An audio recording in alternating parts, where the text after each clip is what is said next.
Welcome to video 1 of 4 on the penile prosthesis as it relates to Peyronie's disease. I hope you don't mind the low light conditions, they're for obvious reasons. And I'll be reading my notes to make sure that I don't wander and that I'm able to say all that needs to be said. I'm not a doctor, nor should my opinion be a substitute for medical advice. I'm a victim of Peyronie's disease and I've had the penile prosthesis implanted. This video is about what to do if you have this disease and are contemplating a penile prosthesis. I'm not here to explain Peyronie's disease. That information is available in detail on other websites. All I will say about treating Peyronie's disease is that people are curing themselves without surgery. My purpose here is to tell you about my experience with penile prosthesis surgery, the nuclear option for the condition of Peyronie's disease. In having surgery, I made a foolish mistake. If you watch these videos, you'll learn several things.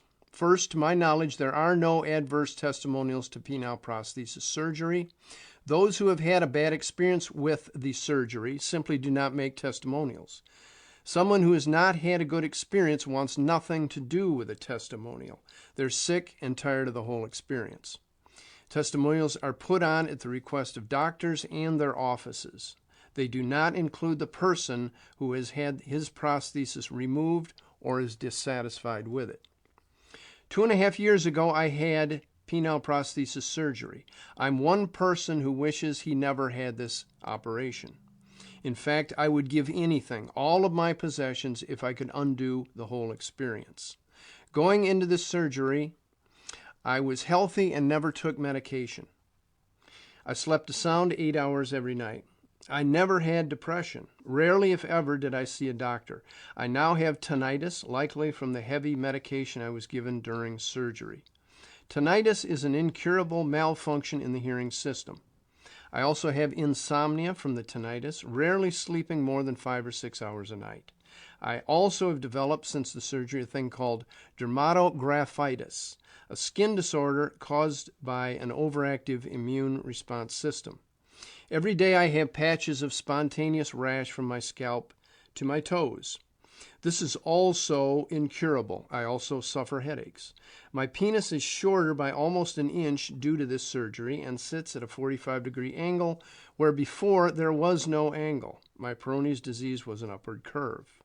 In addition to this angle, the glans or head of the penis sits at about a 20-degree angle. There's more. Of course, I still have the Peyronie's disease because surgery isn't designed to stop it. As a result of these events, I suffer from hard-hitting depression from the decision to have this surgery. I get depression because I'm waiting for the next shoe to drop. My only salve is knowing that I was working with bad and insufficient information from medical sources, and I'll get into that later. Essentially, I traded one curable condition, Peyronie's disease, for 4 or 5 incurable ones, and 2 others, depression and insomnia. My point is this: with this surgery, I invited illness into my life. So the past 2 years, I have had to see specialist after specialist, all of it from a foolish decision to have penile prosthesis surgery for Peyronie's disease. It was Gandhi who said, as the number of doctors increases, disease also increases. I now know exactly what he meant. Let's think something out together. Any doctor will tell you it is wise to exhaust every option before having invasive prosthesis surgery. But then, in the testimonials and chat rooms, people say wonderful things. You'll be as good as your best day, you'll be 19 years old again, you'll regain your manhood, etc. That is the myth, not the fact. Think here. Why then, if it's so great, do we have to be so careful about the decision? No, there's something radically wrong with a system that first says don't jump in unless you absolutely have to. And then everyone shouts, come on in, the water's fine. I'm here to tell you the water isn't fine. It's filled with a lot of nasty things just below the surface you can't see. There are many myths perpetrated by, I hate to say it, by the people you trust the most.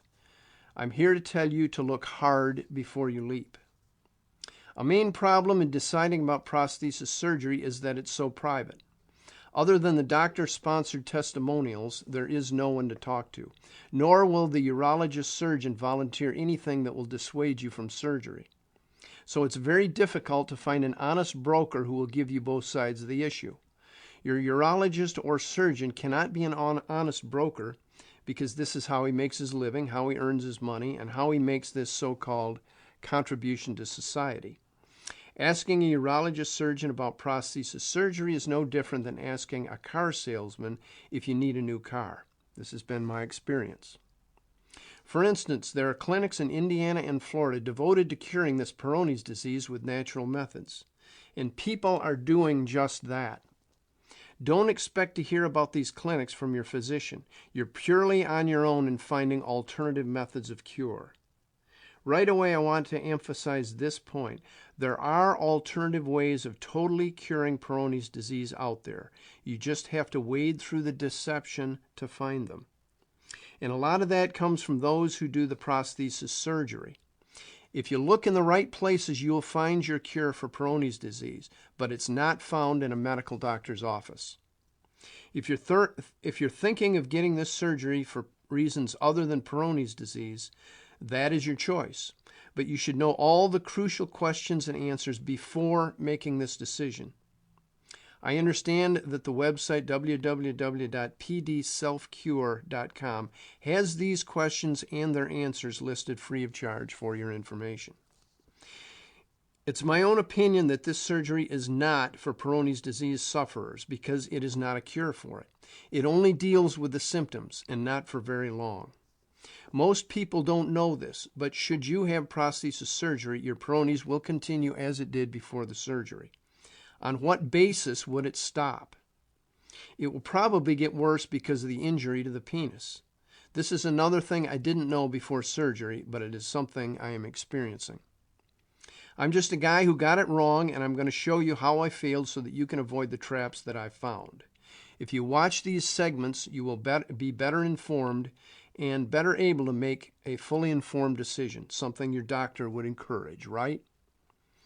If you have Peyronie's disease and are considering penile prosthesis surgery, I hope you will continue watching to see exactly what you're getting involved in. If I had had that opportunity, I would still be a healthy, happy person, likely cured of my Peyronie's disease.